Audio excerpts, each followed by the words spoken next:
Hey, I'm Jono. And I'm Ian, and we are Bike Gearheads, and today we're going to be talking about a redesigned version of one of our top sellers. Yeah, it is the Cervélo Áspero. So where does the Áspero fit in Cervélo's lineup? So the Áspero fits in the experiential part of Cervélo's line, which is kind of odd, but they have their Performance Road, which is like the ones with numbers like R5, S5. Then they have Triathlon, everybody knows their P series. Then they have their Performance Off-Road, so that's gonna be their ZFS, ZHT. So you can kind of see they're going with letters and numbers for sort of their high-end, like top of the line stuff.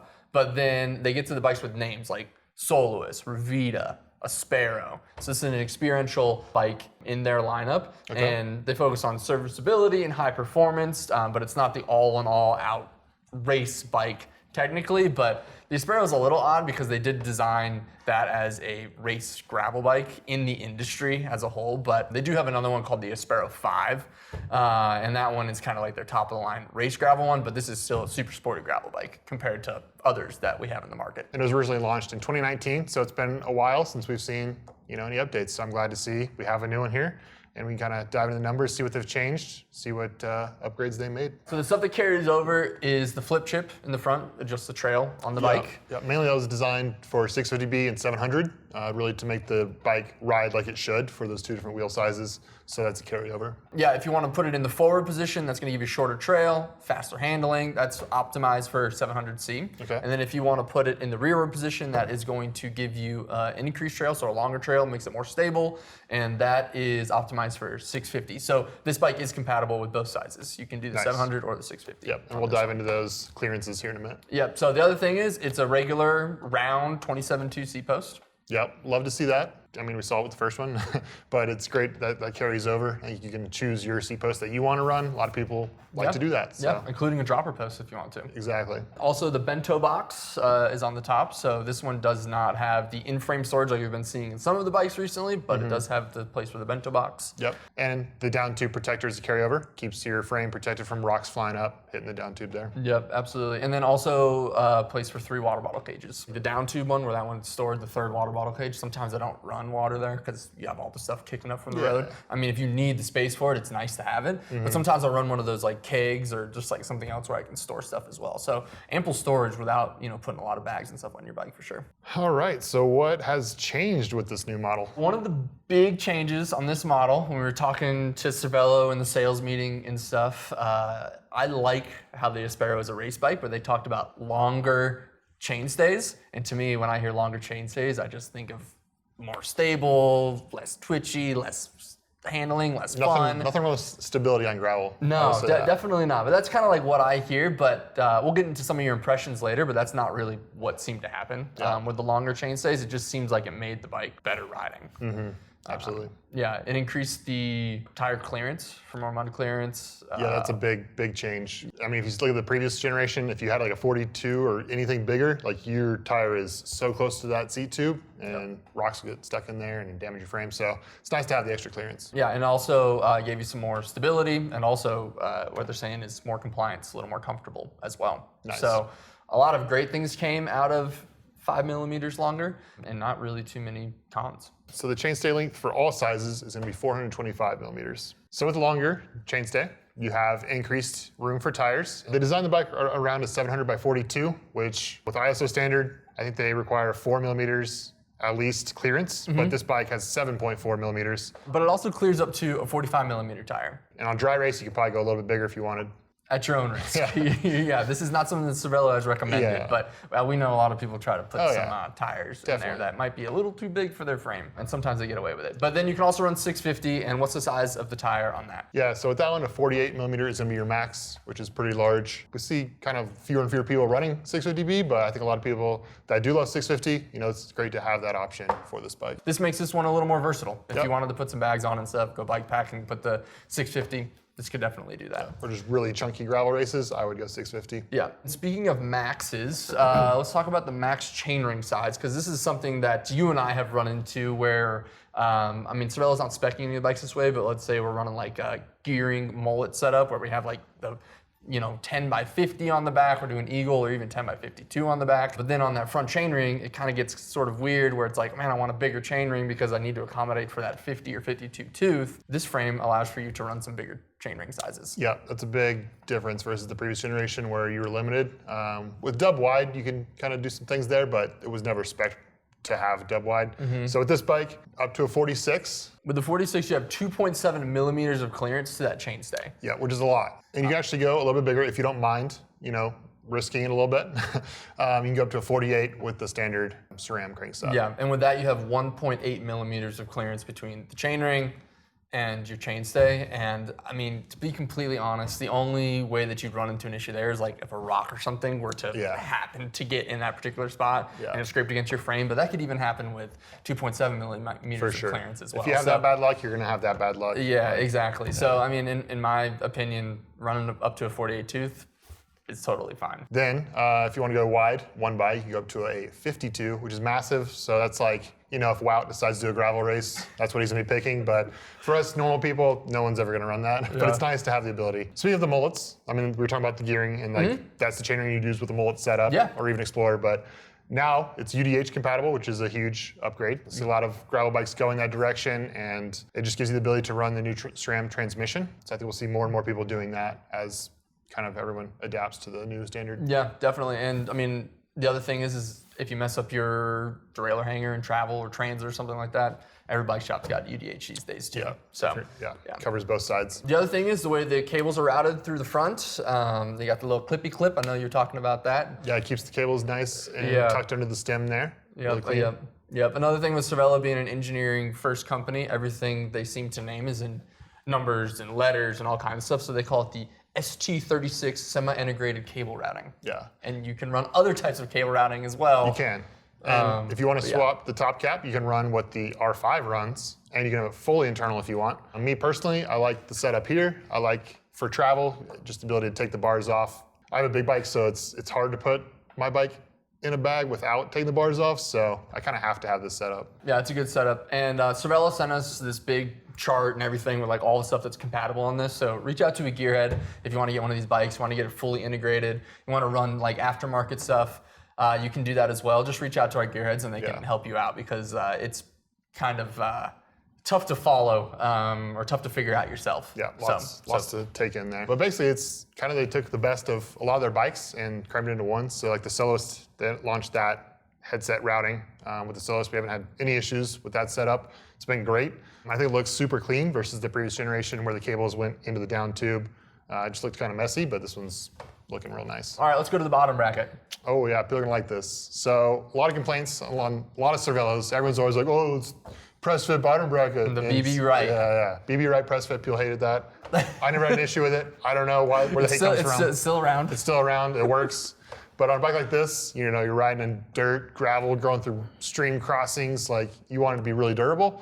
And we got a T47A threaded bottom bracket. Threaded bottom bracket, that's pretty cool. Yeah, and the asymmetric part is a little bit wider on the drive side, just like they did on BB Wright. Yeah, so BB Wright T47A. Basically. A lot of letters, words, but it's threaded, all right? Cool, another thing that you noticed and we talked about a little bit was the standover height of the bike, and that does a couple of things. I'll touch on the first one, which is obvious. The fit is a little bit nicer for some folks. Maybe you have shorter legs or something like that, and the standover height is something that I personally look at when I'm sizing up a customer, if they're talking about, having a little bit of room there or whatever. So it changes your fit a little bit and accommodates maybe some more rider sizes, but it also does something else with the ride of the bike. What is that? So you have more seat tube exposed, as you can see here, and that allows for some more compliance. So you're gonna be flexing a little bit more, and it's gonna feel way nicer in the rear. That is a benefit of the lower top tube. Yeah. Also, if you're doing a lot of like bike packing and you're going on and off your bike a lot, it's nice not to have to like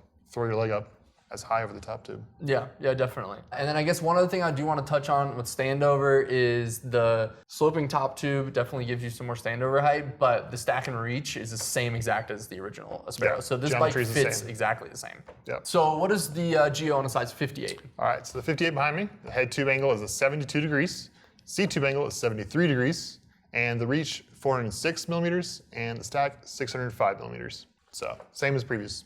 Yeah. Yeah. Same as the previous, same as the Aspero 5. And I'd say very similar to the Cervélo Caledonia, which I rode a lot last year. So hopping on this bike felt very similar, which I really liked. Yeah, I mean, I've ridden a lot of Cervélos in my time, and I'm a size 54, and I've always been a size 54, and getting on this bike or other bikes, it's still been a size 54. So they're pretty consistent when it comes to sizing, which is nice. So next up, Cervélo does a really good job with colors. We love Yeah. their colors. What color options do we have here? The color options that we have a peaches and cream. Oh, okay. Yeah, that's... Can I get that in any of the builds? No, you can't. You can't get that in any build. You can only get that in the frame only, Okay. which you can build up by calling one of our Gearheads, or the GRX 610. Okay. So those two have the peaches and cream option. All right. Then you have wood smoke, which I don't... What color is wood smoke? Is that like a grayish? Have you seen wood smoking before? Yeah. What does the wood typically look like? Like black. Yeah, there it is. Oh, okay. So it's like charred wood. Gotcha. Wood smoke. And then sea ice. It's my favorite. It looks great in the sun. There's some little specks in there. It looks really good. Yeah. And I love the gold with it. I think it just looks super classy. Yeah, the little sparkle is cool. You showed up to my house the other day, so we go on a little ride, and we checked it out in the sun, and I was pretty blown away. It was awesome. Yeah. So Cervélo definitely does a good job with the colors. And then another thing that you were surprised with, you came over, you're like, man, I put all these things on there. Like, what came with the bike? Yeah, so many cool accessories. So first of all, the top two bag there. Put all your snacks. I think it's the perfect size for a whole sleeve of Fig Newtons, which I love to ride with. Not sponsored, but and then computer mount. So you have the option for Wahoo or Garmin. Comes with the insert there. Really, it came with both pucks. Yeah, both pucks. That's which pretty is crazy. You never get that. No. And then also there's two options. So you have like the GoPro type mount. So if you have a GoPro or a light that uses that, you can run that up front. And then for the rear, there's also, you change the saddle clamp and it has the GoPro mount as well for a tail light. Yeah. Yeah, so that's pretty incredible. It comes with all that stuff. And you and I were sort of talking this morning, and we were like, man, like for the value, this might be one of the best bikes we have on our site. Yeah, I think so. I mean, depending which spec you get, like this one was really good. So you get carbon wheels, carbon bars, wireless shifting. Yeah. What else do you need?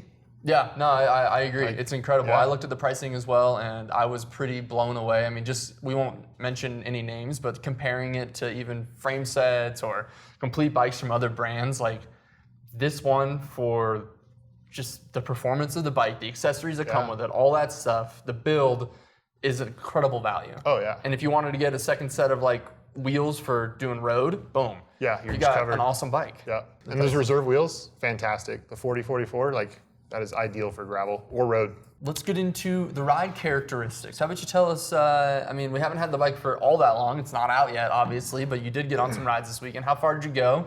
And I don't know, tell us about the ride a little bit. Yeah, so I probably got like 6 hours on it so far. So good first impressions. Right away, it just felt like I've ridden this thing for months, years even. Like right away, it was insane. Maybe because I had the Caledonia all last year and it's very similar Geo and everything, but like the ride feel, like right away was like, this bike just fits me. And going into it, you were a little skeptical. Yeah, I mean, they talked about how it's like, a little more, slacked out, I guess. Like, I don't know, a little more like, chill, maybe. More chill, but it's not. It's still the race bike you want it to be, and it's just the race bike you want it to be, but more comfortable for those longer days or chunkier gravel. I think some people in the past said the front end felt a little bit harsh on the Aspero, but I got none of that on this one. So how did the bike climb?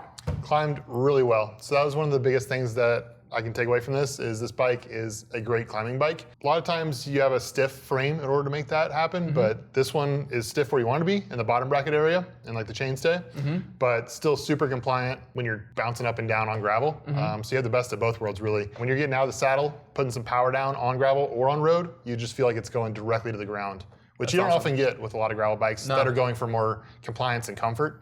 You kind of give up something, and this one, you don't give up anything. That's awesome. Yeah. I mean, I think immediately about maybe a little longer chainstay helped you get the power down a little bit better. Yeah, could be that, the tire setup, a lot of things, but I mean, that bottom bracket felt pretty stiff. That's awesome. Yeah. Once you got to the top, how did it feel going downhill? Oh man, just as great. Getting those hoods, settle in, and just like rip it.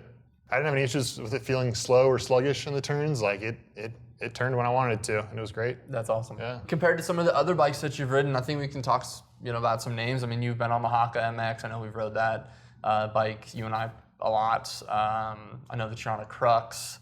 So I know that you rode the Mog quite a bit. So I know you rode a lot of these gravel bikes that we carry. How does this one compare to that? I think it's kind of like the best package overall, honestly. So I guess look at the flagship that we carry. I'd say it's the Envy Mog, wouldn't you? Yeah, I would say the Envy Mog is up there. Yeah, I would say the like S-Works Crux is way up there as well. I'd say it splits the difference between those two. It kind of takes the best of both of those types of bikes and crams it into one. I think it's for someone like me. So someone that wants to do big rides on road or gravel.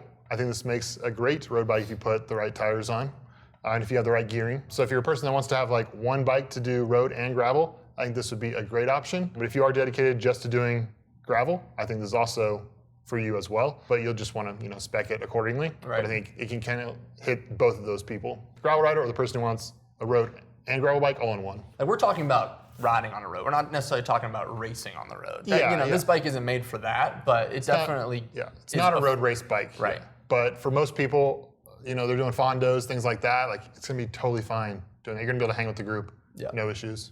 All right, John. So we've talked about the specs. We've talked about the ride qualities. We've talked about who this bike is for. We haven't weighed it yet. We have not. And riding it, it feels pretty light. So personally, I'm on a Crux right now. It's light, and this bike feels not that much heavier. So I'm gonna say it's pretty light for what it is. Yeah. Give us a number, a guess. All right. So this one's got reserve wheels, Rival Axis Explorer, carbon bars, carbon seat posts. Are we gonna take off the? We'll take off the bags. Okay. Yeah. Pedals will be on. XTR pedals. Okay. So with that, I'm gonna say 19. I was gonna go a little heavier. I'm gonna go 19 pounds, 5 ounces. Bottle cages, pedals, ready to ride. Ooh. 20 pounds, 4 ounces. Didn't feel that way though, huh? No, I mean it's got pedals on. But Yeah, it felt lighter than that. So that's a good thing. Lose these metal cranks, put some carbon on there, you're set. Yeah, I mean you could definitely make the bike lighter if you wanted to. But you don't need to. No. It feels great. All right, so that's the brand new Aspero. If you like this video, be sure to like, comment, and subscribe. Yeah, and if you have any questions, you can leave those down in the comments as well, or you can reach out to a Gearhead. They can help you build up one of the frames, or you can change out pieces of box spikes we already have on the site. Sometimes the chain ring is something that we definitely look at, or if you just want to change out the bar tape, you can do that as well. Yep. So we'll see you out there on the gravel roads. Yeah, see ya.